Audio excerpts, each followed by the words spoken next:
escuchar y hablar son habilidades fundamentales. Cultivar el espíritu, ejercer de una mejor manera la ciudadanía. ¿Para qué sirven las humanidades?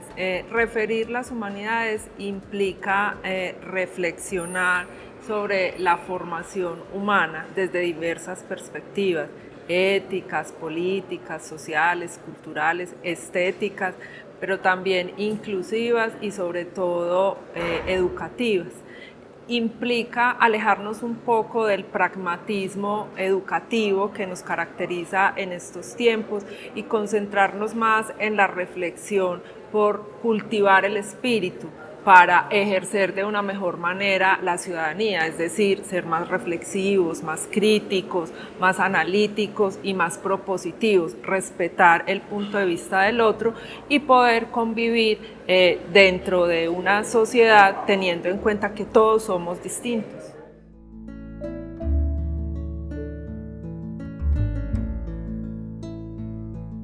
Es evidente que una de las primeras posibilidades que encontramos en el contexto de la virtualidad es la abundante cantidad de información que circula en las redes, en Internet.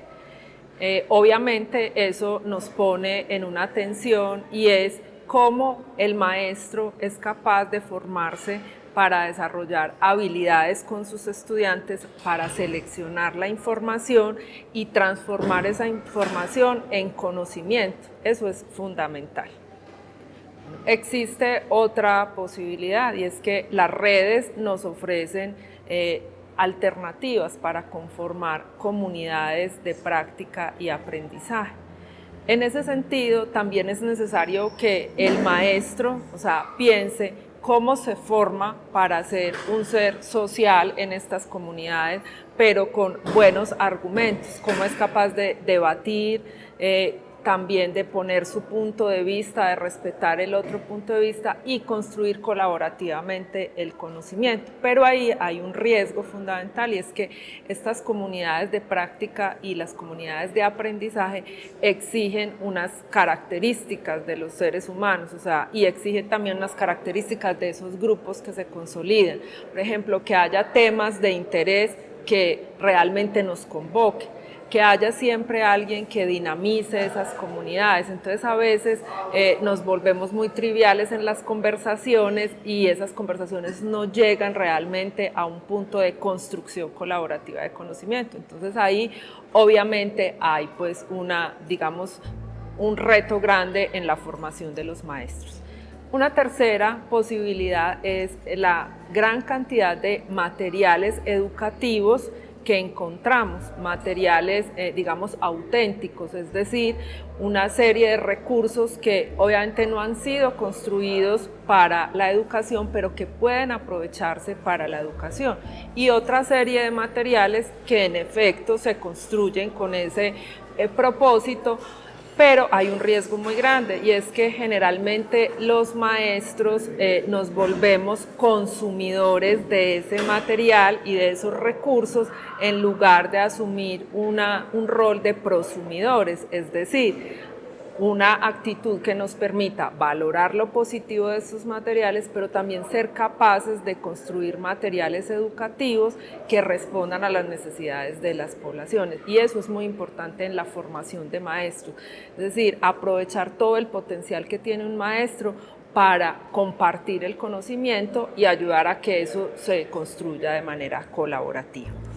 Bueno, hay otra posibilidad que ofrecen los entornos virtuales y es el trabajo colaborativo, es decir, las redes nos permiten conversar cara a cara con el otro, nos permiten también obviamente tener espacios individuales para acercarnos a materiales y luego tener una posibilidad de conversación con el otro.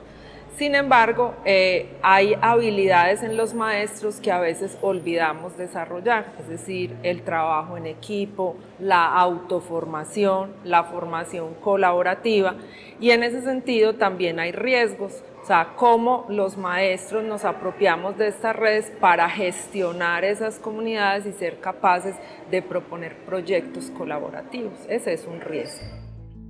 Conversar implica, obviamente, pues escuchar el punto de vista del otro, pero también tener un punto de vista frente a una situación, a un problema, a un conocimiento.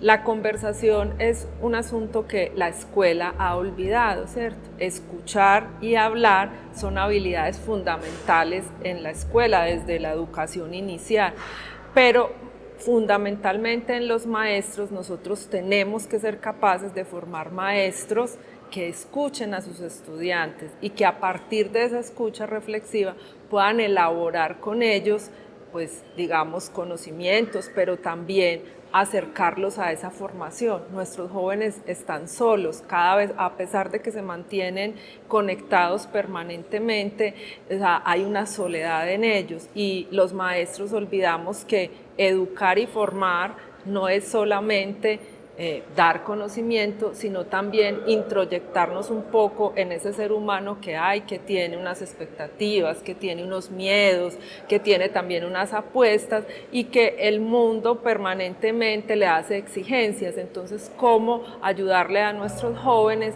a través de estas redes también a que sean capaces de hablar con argumentos, pero también de escuchar al otro, debatir y llegar a acuerdos?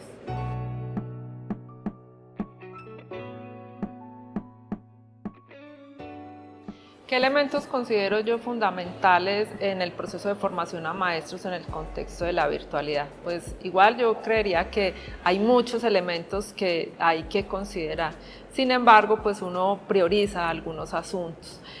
Primero, es necesario tener en cuenta que la educación virtual no es un proceso deshumanizante, ¿cierto? Lo primero, que tiene que ver con el ser humano y que detrás de una pantalla hay un profesor y un estudiante que deben construir unas relaciones académicas, pedagógicas, didácticas, que están obviamente nutridas por lo que es cada uno de esos seres humanos, como profesor y como estudiante. Entonces, siempre debemos pensar que la educación virtual es una relación de interacción entre seres humanos. Eso es fundamental.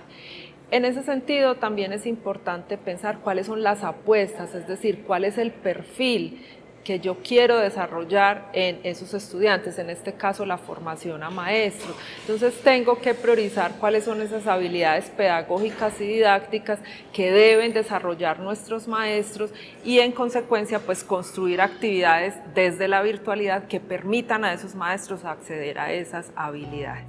Hay otro asunto importante y es que ese proceso formativo no puede ser en solitario, ¿cierto? O sea, hay un asunto de la virtualidad que siempre nos remite a las preocupaciones y de pronto no garantiza la permanencia de los estudiantes y es la soledad de los estudiantes. Entonces hay un aspecto fundamental que es la tutoría, la dinamización, el acompañamiento, que es un elemento que no podemos desaprovechar, es decir, que el estudiante siempre tenga la posibilidad de recurrir a alguien, a otro, para poder conversar.